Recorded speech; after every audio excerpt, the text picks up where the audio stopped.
Hi friends, இன்னைக்கு ஒரு யூஸ்ஃபுல்லான டிப்ஸ் பார்க்கலாம். இந்த மாரி நீங்க ஸ்டிச் பண்ணும்போது மெஷின்ல ஆயில் விடுவோம். அப்ப இந்த மாரி மெட்டீரியல்ல ஆயில்ல வந்து ஸ்பில்லேஜ் ஆயிடும். இந்த மாரி உங்களுக்கு ஸ்பில்லேஜ் ஆகும்போது உங்களுக்கு ஸ்ட்ரெயின்ஸ் வந்து உங்களுக்கு போகாது.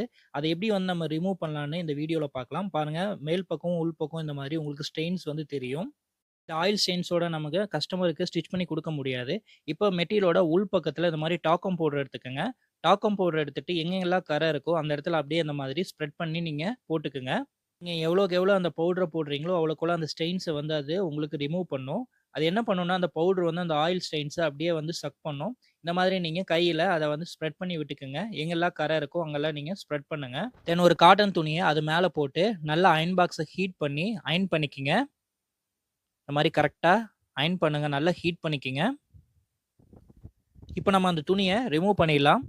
பாருங்க, அந்த பவுடர் வந்து அந்த ஆயில் ஸ்டெயின்ஸ அப்படியே கவர் அப் பண்ணியிருக்கும். உங்களுக்கு எல்லா ஆயிலுமே அந்த பவுடர் வந்து சக் பண்ணும். இப்ப அத வந்து நம்ம இந்த மாரி தட்டி விட்டுறலாம். தென் நீங்க ஒரு துணிய எடுத்து, அத நல்லா வந்து இந்த மாரி தொடச்சுக்குங்க. நல்லா அழுத்தி துடைங்க. ஏன்னா அந்த பவுடர் வந்து அந்த ஆயில் கூட அப்படியே மிக்ஸ்டா இருக்கும். இந்த மாரி நம்ம அழுத்தி துடைக்கும்போது, அந்த ஆயில் ஸ்டெயின்ஸ் எல்லாமே உங்களுக்கு கிளியரா ரிமூவ் ஆகும். பாருங்க, ஃபுல்லா ரிமூவ் ஆயிடுச்சு பாருங்க. இது உள்பக்கம் நம்ம எல்லாமே அந்த மாரி நம்ம பவுடர் போட்டு அந்த ஆயில் ஸ்டெயின்ஸ ரிமூவ் பண்ணியிருக்கோம். மேல் பக்கம் பாருங்க, உங்களுக்கு எந்த ஒரு ஸ்டெயின்ஸ் மார்க்கும் தெரியாது. நீங்களும் இந்த மாதிரி ஏதாவது ஸ்டெயின்ஸ் இருந்ததுன்னா ட்ரை பண்ணி பாருங்க. கண்டிப்பா இது யூஸ்ஃபுல்லா இருக்கும். இந்த வீடியோ உங்களுக்கு யூஸ்ஃபுல்லா இருந்துச்சுன்னா கமெண்ட் செக்ஷன்ல கமெண்ட் பண்ணுங்க.